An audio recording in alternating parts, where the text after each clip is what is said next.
A very good morning, class. Today we are going to continue our chapter. पिछली class में हमने Indian constitution के बारे में पढ़ा, कैसे इंडियन कॉन्स्टिट्यूशन ड्राफ्ट हुआ, कब ड्राफ्ट हुआ, हमारे इंडियन कॉन्स्टिट्यूशन के फीचर्स हमने पढ़े,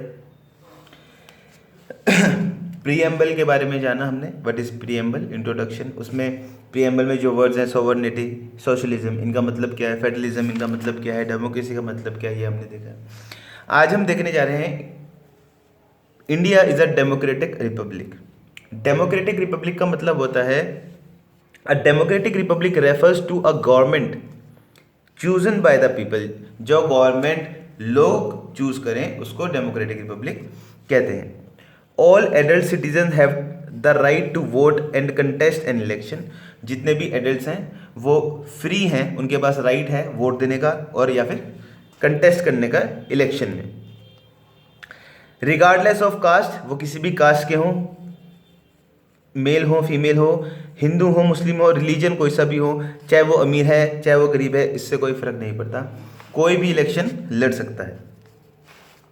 In other words, it visualizes not only a democratic form of government but also a democratic society infused with the spirit of justice, liberty, equality and fraternity. तो एक society जहाँ पर सबको justice मिले, सबको लिबर्टी मिल सके।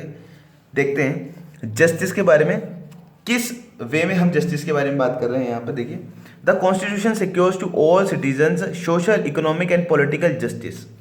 सोशल जस्टिस, इकोनॉमिक जस्टिस और political justice. Social justice prohibits discrimination on ground of religion, race, caste और sex.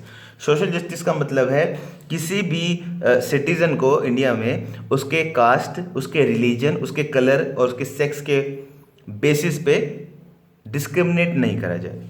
Economic justice means an equitable distribution of wealth. It aims at restricting the concentration of national wealth in few hands.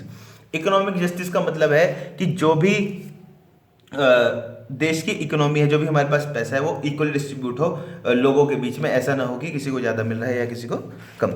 Political justice implies a number of things such as right to vote होना चाहिए, free and fair election होने चाहिए, यही right political justice है। Liberty of thought, सोचने की आज़ादी, expression की आज़ादी, बिलीफ की आज़ादी। Liberty of faith, liberty of worship, these translate to right to freedom about which you will read in next chapter. और राइट टू फ्रीडम में हमारे liberty of thoughts, liberty of expression आते हैं, ये हम नेक्स्ट चैप्टर में पढ़ेंगे। Equality means that all people are born equal and have equal opportunities. सब इक्वल हैं और सबको इक्वल अपॉर्चुनिटीज मिलनी चाहिए। All citizens are equal before law and enjoy equal protection by the laws of the land. और देखिए, law के आगे सारे सिटीजन इक्वल हैं और प्रोटेक्शन भी हम सबको इक्वली मिलती है। Fraternity assuring the dignity of the individual and the unity and integrity of the nation. It indicates spirit of brotherhood which is essential for maintain the unity of the nation. Fraternity, एकजुटता, तो लोगों के बीच में fraternity होना बहुत जरूरी है, brotherhood होना बहुत जरूरी है। अब हम फंडामेंटल राइट्स के बारे में पढ़ेंगे। Part 3 of the constitution of India contains the fundamental rights. हमारे कॉन्स्टिट्यूशन में एक पार्ट 3 है जिसमें फंडामेंटल राइट्स के बारे में बताया गया है। These rights enjoy a special status. देखिए अब ये क्या क्या राइट्स होते हैं हम देखते हैं। Right to equality, according to article 14 to 18 the constitution has declared that all citizen. देखिए हमारे कॉन्स्टिट्यूशन में आर्टिकल 14 से 18 के बीच में बताया गया है, all citizen are equal before law, it does not discriminate against any citizen on ground only of religion, race, caste, sex, place और बर्थ और एनी ऑफ देम। लॉ के आगे हम सब इक्वल हैं, हम चाहे किसी भी कास्ट के हैं, कोई भी हम रिलीजन फॉलो करते हैं, कोई भी हमारा कलर है, ये मैटर नहीं करता। However, the state is free to make special provision for women and children from time to time to ensure that their right to equality is not hampered in any way. लेकिन देखिए, जो females हैं और जो children's हैं, इनके लिए जो स्टेट गवर्नमेंट होती है वो पॉलिसीज बनाती हैं या इनके लिए स्पेशल स्कीम्स निकालती हैं ताकि जो वुमेन्स हैं और जो चिल्ड्रन हैं इनको भी इक्वलिटी मिल सके। The practice of untouchability goes against the ideals of equality. देखिए अनटचेबिलिटी जिसे छुआछूत कहते हैं, तो ये भी हमारे आइडियल्स ऑफ इक्वलिटी के अगेंस्ट है। Therefore our constitution abolish untouchability, और अनटचेबिलिटी को हमारे कॉन्स्टिट्यूशन ने अबॉलिश कर दिया है। Right to equality also abolish the use of titles like. देखिए अब राइट टू इक्वलिटी कहता है कि आप ऐसे टाइटल यूज नहीं कर सकते Maharaj, Rai Sahib, Khan, Bahadur and others, as they also negate the concept of equality, क्योंकि इनसे भी इक्वलिटी डिस्टर्ब होती है। Next is right to freedom. One of the most important right given to the citizen of India by the framers of the Indian Constitution is right to freedom. According to Article 19 to Article 22, democracy cannot exist without individual freedom. अब freedom किस वे में देखिए, freedom of speech and expression, हम कहीं पर भी कुछ भी बोलने की आज़ादी है हमें। Freedom assemble peacefully with and without arms, हम कहीं भी प्रोटेस्ट कर सकते हैं विदाउट आर्म्स के, जैसे धरना वगैरह हम दे सकते हैं। फॉर्म्स, एसोसिएशंस और यूनियन, हम यूनियन और एसोसिएशन बना सकते हैं, कहीं भी अपनी कंट्री में आ जा सकते हैं, कोई रोक टोक नहीं होगी। Freedom to reside and settle in any part of India, हम इंडिया में कहीं भी जाकर रह सकते हैं। Freedom to practice any trade profession, और कोई भी प्रोफेशन या ट्रेड हम कर सकते हैं।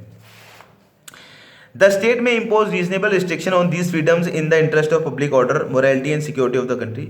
अब स्टेट के पास कुछ पावर है जिससे वो रेस्ट्रिक्शंस लगा देती है। देखिए the freedom of speech and expression allows us to express ourself freely without hurting और harming others. If in case of an arrest under ordinary circumstances the constitution grants 3 right to an individual. देखिए और अगर किसी को arrest किया जा रहा है तो उसके भी कुछ राइट्स हैं। देखिए क्या राइट्स हैं। A person can not be detained in custody without being informed about the ground of arrest. जब तक आपको बताया नहीं जाए कि क्या किस बेसिस पे आपको अरेस्ट किया जा रहा है, आपको अरेस्ट नहीं कर सकते। A person can be defended bye a lawyer of his choice, वो अपनी मनपसंद का कोई भी लॉयर चुन सकता है। A person has right to be produced before the nearest magistrate within 24 hours of arrest, और अरेस्ट के 24 घंटे के अंदर अंदर मजिस्ट्रेट के आगे उनको जाना पड़ता है। अब हम राइट अगेंस्ट एक्सप्लॉयटेशन पढ़ेंगे। The right against exploitation allows Indian citizen to stand up against any kind of exploitation that he or she might be subjected. Article 23-24 abolish buying and selling of humans as well as forms of forced labor. देखिए right against exploitation का मतलब है किसी भी citizen का exploitation ना हो, ठीक है। आर्टिकल 23 एंड 24 हमें इंसानों की, ह्यूमंस की बाइंग और सेलिंग, इसको क्या करते हैं, इसको अबॉलिश करते हैं, इसको प्रोहिबिट करते हैं। They also prohibit employing of children below the age of 14 year से छोटे बच्चों के लिए एम्प्लॉयमेंट भी अबॉलिश है। This right also prohibits employment of children in factories, और फैक्ट्रीज में भी चिल्ड्रन का एम्प्लॉयमेंट नहीं होना चाहिए, ऐसा ये लॉ कहता है। Right to freedom of religion. देखिए the constitution gives the people freedom of religion. Article 25 to 28 of the constitution define our country as secular. हमारी कंट्री है सेक्युलर। आप किसी भी स्टेट में हैं, कहीं पर भी रहते हैं इंडिया के किसी भी पार्ट में, आप कोई भी रिलीजन फॉलो कर सकता है, ये आपको फ्रीडम है। The constitution prohibits the imparting of religion instruction in schools. देखिए स्कूल्स में किसी भी रिलीजन को आपको फॉलो करने के लिए नहीं बोला जाएगा। No tax can be impose upon the people for religious purpose. Religious purposes के लिए कोई भी टैक्स आपसे नहीं लिया जाएगा। Cultural and educational rights. अब हम कल्चरल एंड एजुकेशनल राइट्स पढ़ रहे हैं।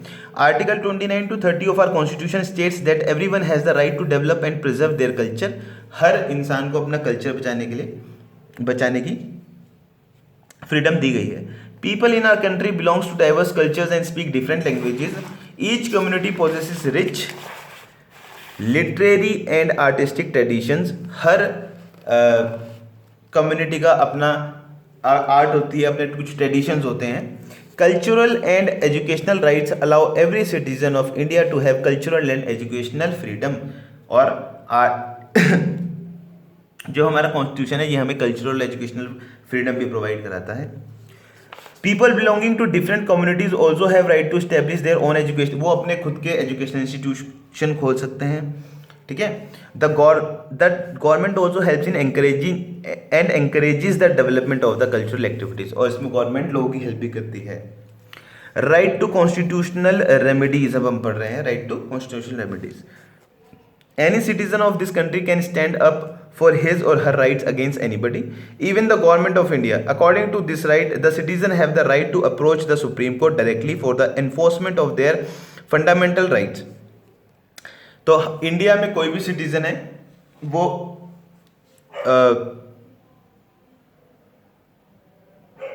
किसी के भी अगेंस्ट अगर उन्हें कोई प्रॉब्लम है तो वो खड़ा हो सकता है, चाहे वो गवर्नमेंट ही क्यों ना हो।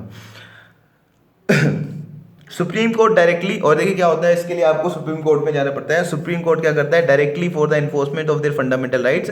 Article 32 of our constitution safeguard our fundamental rights. 32 article number 32 हमारे जो फंडामेंटल राइट्स हैं इनको बचाता है। The constitution guarantees the right to move the supreme court for the enforcement of these rights. The constitution empowers the high court also to issue writs or orders for the enforcement of any of the rights. The Supreme Court and High Courts are the custodians of the fundamental right. देखिए high court और supreme court हमारे जो fundamental rights हैं इनके custodians हैं, मतलब कि वो हमारे राइट्स की को सेफगार्ड करते हैं। Directive principles of state policy देखते हैं, ये क्या है directive principles of state policy. Directive principles are guidelines provided by the constitution which the government must keep in mind while making its policy। देखिए डायरेक्टिव प्रिंसिपल्स का मतलब है कुछ ऐसे बेसिक प्रिंसिपल्स हैं जिनको फॉलो करना चाहिए गवर्नमेंट को कोई भी लॉ बनाते time. Directive principles of state policy was introduced in our constitution under the article 36 to 51। This idea of directive principle is based on the concept of welfare state। The directive principle of state policy aim to establish political, economic and social justice। हमारे देश में economic, political, social justice हो सके, इसके लिए directive principles of state policy को बनाया गया है। The importance of these principles can be judged from the fact that the Supreme Court has referred to them as conscience of the Constitution। और supreme court ने जो directive principles हैं इनको conscience of the constitution कहा है। अब हम fundamental duties पढ़ेंगे। The rights given by the state create condition for the development of personality of people in 42nd amendment act of 1976। 42nd बदलाव मतलब अमेंडमेंट मतलब बदलाव, तो 42nd अमेंडमेंट हुआ 1976 में, और इसमें कुछ रिस्पॉन्सिबिलिटीज डिसाइड करी गई सिटीजन्स के लिए। देखते हैं कौन सी ड्यूटीज हैं हमारी ड्यूटीज क्या है हमारे नेशन के प्रति। To abide the constitution and respect its ideals and institution, constitution की रिस्पेक्ट करना, नेशनल फ्लैग की रिस्पेक्ट करें, अपने नेशनल एंथम की रिस्पेक्ट करें, ये हमारी ड्यूटी है। To cherish and follow the noble ideals which inspired our national struggle for freedom, और हमारे जो नेशनल स्ट्रगल रही है उसके आइडिया को फॉलो करें हम। To uphold and protect the sovereignty, unity and integrity of India, India की सोवर्निटी, इंटीग्रिटी और यूनिटी को बचाए रखना और बनाए रखना ये भी हमारा काम है। To defend the country and render national service when called upon to do so, और किसी भी टाइम अगर आपको नेशनल सर्विस के लिए बोला जाए तो आपको तैयार रहना चाहिए। To strive towards excellence in all spheres of individual and collective activities so that nation constantly rises to higher levels, और अपने लेवल पे आप अच्छा करते रहें, देश की इकोनॉमी में, देश की ग्रोथ में हेल्प करते रहें, यही आपकी ड्यूटी है। To promote harmony and the spirit of common brotherhood, एकजुटता से रहें, मिलकर रहें, ये भी हमारी ड्यूटी है। To develop scientific temper, humanism and spirit of inquiry and reform, बदलाव के लिए और एक इंक्वायरी के लिए भी स्पिरिट होनी चाहिए हमारे अंदर। To value and preserve the rich heritage of our composite culture, जो हमारा हेरिटेज है उसको हम बचा के रखें, हमारा कल्चर है उसको बचा के रखें। To protect and improve the national environment, अपना एनवायरनमेंट, हमारे फॉरेस्ट, हमारे लेक्स, हमारे रिवर्स, वाइल्ड लाइफ, इनको भी हम सेफ रखें, साफ रखें। टू सेफगार्ड पब्लिक प्रॉपर्टी को साफ रखें, वहाँ पर गंदगी ना फैलाएं। It is duty of the parents to provide opportunities for education to his child between the age of 6 to 14 years, और ये पेरेंट्स की ड्यूटी बनाई गई है या दी गई है कि आप 6 to 14 ईयर्स के बीच में अपने जो भी आपके बच्चे हैं उनको एजुकेट जरूर करें। Fundamental duties infuse a feeling of patriotism and brotherhood in all the men and women and children to dedicate themselves to the cause of the nation. और फंडामेंटल ड्यूटीज़ हमें इंस्पायर करती है, हम नेशन के लिए अपने कुछ अच्छा करें, चाहे वो कोई भी हो। Rights and duties go hand in hand. Right enables us to stand dignified in society. Together, the right and duties helps us in live harmoniously and contribute towards national progress. जो हमारे फंडामेंटल राइट्स और जो हमारी fundamental duties हैं, ये हमें encourage करती है ताकि हमें अपने नेशन की प्रोग्रेस में हेल्प कर सकें। ओके क्लास, तो ये चैप्टर आपका ख़त्म हो गया और इसके क्वेश्चन आंसर मैं आपको PDF के साथ सेंड कर दूंगा और बुक पर भी। Okay, thank you class.